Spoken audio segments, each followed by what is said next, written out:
Hello বন্ধুরা, আপনারা সবাই কেমন আছেন? আমি কাতার থেকে ইসরাফিল বলছি। এখন কাতারের যে পরিস্থিতি, বলা যায় যে উপরে চিকচাক, ভিতরে সদরঘাট। কারণ কাতারের পরিস্থিতি এখন তেমন ভালো না। আর বলা যায় যে কাজের একদম সংকট। আমি সানেয়া লজিস্টিকের দিক থেকে বলছিলাম। এখানে দেখা যাচ্ছে ম্যাক্সিমাম স্টোরগুলো, ম্যাক্সিমাম যেগুলো ফ্যাক্টরিগুলো আছে সেগুলা ম্যাক্সিমাম বন্ধ।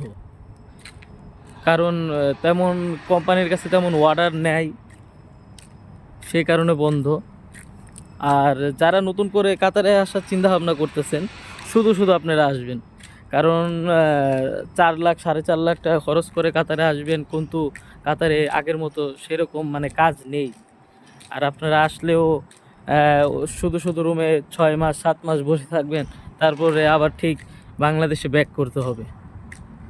আর যারা বলছি যারা আসবেন সমস্যা নেই, যারা ওয়ার্কার, ভালো স্কিল ওয়ার্কার, কাজ জানেন, ভালো কিছু করতে পারবেন, নিজের প্রতি কনফিডেন্স আছে, তারা আসেন, সমস্যা নেই। তারা যে কোনো একটা মানে বেতন কম হোক বেশি হোক, যে কোনো একটা কাজের ব্যবস্থা হয়েই যাবে। আর যারা স্কিল ওয়ার্কার না, শুধু শুধু হেল্পারি কাজের জন্য আসবেন, আমি বলি কাতারে না আসাটাই সবচেয়ে বেশি ভালো।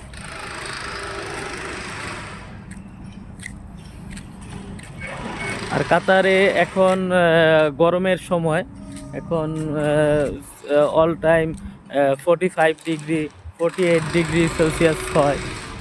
আর এখন লেবারে যারা কাজ আছে তারা নাইট শিফটিতে কাজ করে, দিনের বেলা এখন কাজ হয় না।